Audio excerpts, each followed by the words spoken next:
really important that we need to learn. We need to learn to listen and pay attention. And that's a fantastic way to know better your loved one. For sure, for sure. And I'd have to say that's my superpower. Absolutely.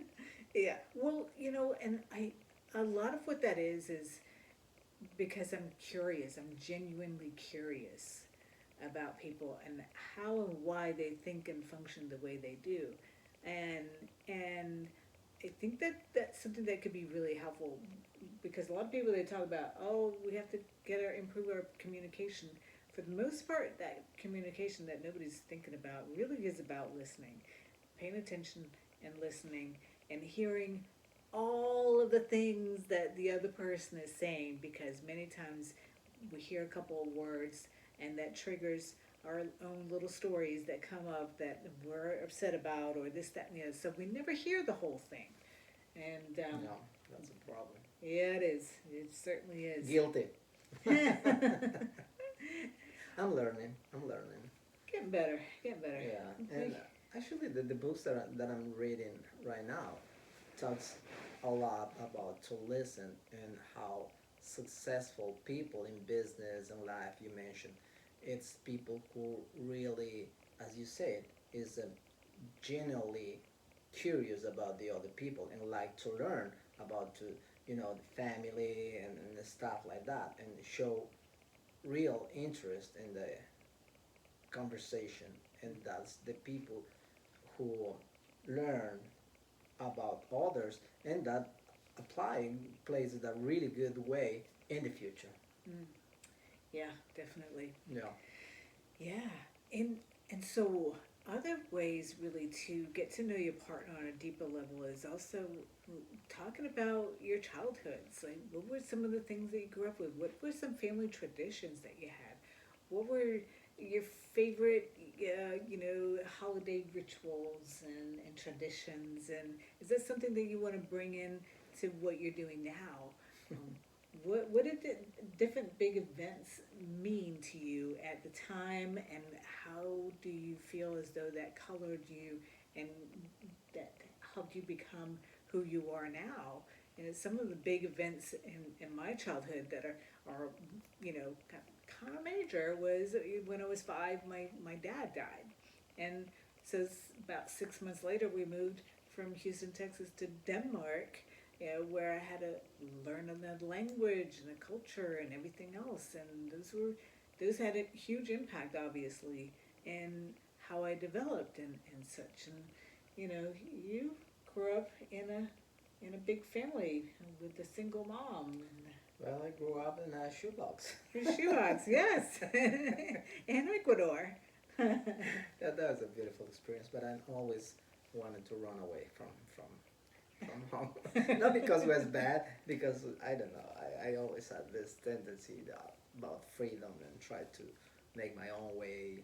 So, well, left the house several times. Obviously, I didn't have an income. I had to go back with the same face. Hey, I'm back. Feed me, I'm hungry. Yeah, but definitely, yeah. We as a couple are extremely, our differences in culture, language are very, very ginormous. But at the same time, we figured out how to make our difference work in our favor and make us a strong couple, Yeah, definitely. right? Well, but there's also similarities, which we understand because you came here, and English was not a, I'm language. still, I'm still living, as you can. You're getting there. And like I just shared, I moved to Denmark, where I'm not out of my own choice, but, and had to learn that language. So I know what it's like to go to another country and a culture and learn, and then we both came here at a certain age. I came here by myself when I was 21 and made my way on my own financially in every which way, and you came here on your own and made your way. And so I think a lot of that, there's a lot of gumption and adventurous Oh, spirit. absolutely. Yeah, we have a lot in common as well. Yeah, Yeah, yeah, definitely. definitely. But so those things of well, what did you take from your childhood? What did that mean to you? What were your dreams? Um, what were the challenges that you overcame? And what does that mean for you now? How do you see that showing up in your life now? Are all things that can really help to deepen the understanding of who your partner is, and also what are some needs that your partner may have that they're either seeking or they are getting from the other. For example, for me, I felt very alone growing up because my mom and I were just never quite connected, and so it was very frustrating. And same thing in my first marriage, and so that's one of the things that I so much appreciate with you is that how we do connect, how we, you know, you are there for me. We do work through challenges together, both immediately stepping into problem solving. And it's so nice to have that rather than before it was always, basically, I had to figure things out by myself. And that's a need that you're fulfilling in me. Definitely. My mom, she was a single mom with four kids, and she was always working. So everything that I learned about life, I learned from the streets that I friends and you mentioned. So I didn't have the guidance, and my mom was the most beautiful human being that I was so blessed to have her in my life, but she was extremely busy to be worried about uh, teaching us how life works. So that's something that I really appreciated, the fact that I can talk to you about things, and we always can come with a solution for situations that we find in our daily. Yeah. And another level also is not just in looking at what was in the past, but also what is it that you would love to design together, both for each of you individually, maybe career goals, spiritual goals, social goals, whatever they are, and as well as what is it that you are wanting to create together. You know, what is your um, what are your goals as a couple? Maybe you want to travel together. Maybe you want to build a business together.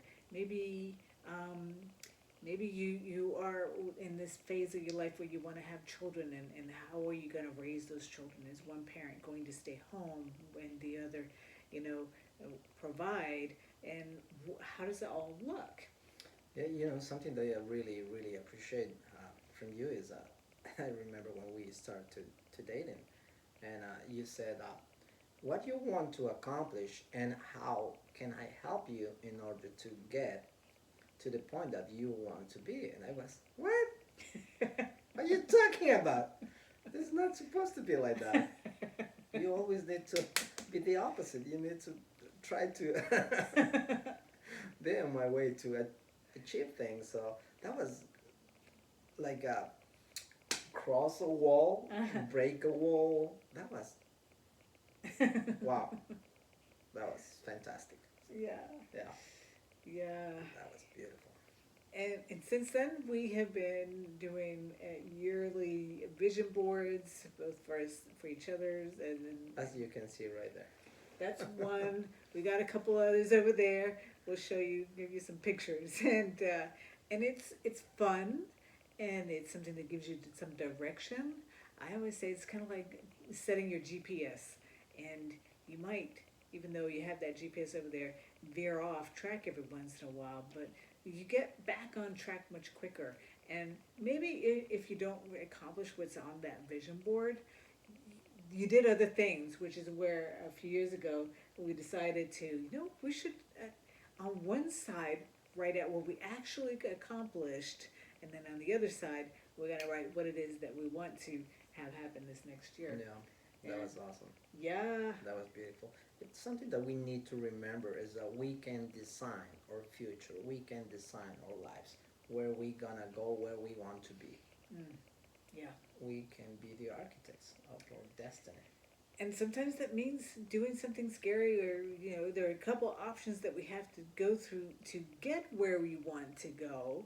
um, because sometimes that might be just the process of getting there. Maybe you have to quit a job that you hate, that's incredibly toxic, and take some other job that may be an intermediary while you're building a side business that you want to become your main business.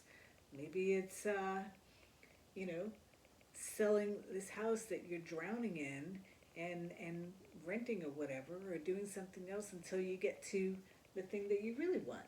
Yeah, I had the opportunity to talk with this guy a few years ago, and we started talking, and he mentioned that as soon as he retired, the wife asked for divorce, and the guy was devastated, and he was thinking to kill himself, and somehow he found this opportunity to go to Jamaica in a trip, so he decided to go, and he fall in love with the people, with everything there. So that's where he lives now. So when I spoke with him, the guy was happy, was held, and the way how he talks about the things that he's doing over there, he lives like a king. The people love him, and he changed his reality just with that decision. There you go. Yes.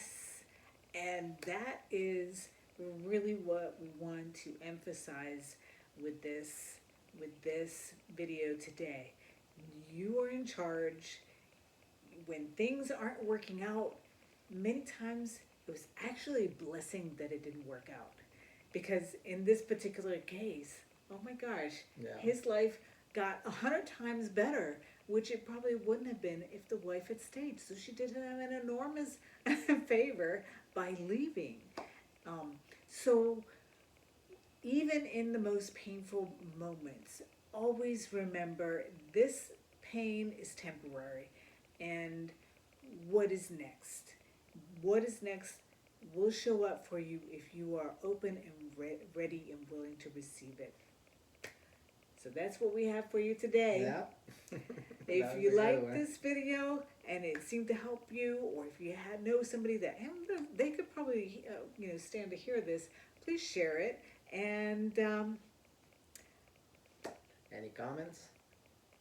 Please. We're gonna be there for you.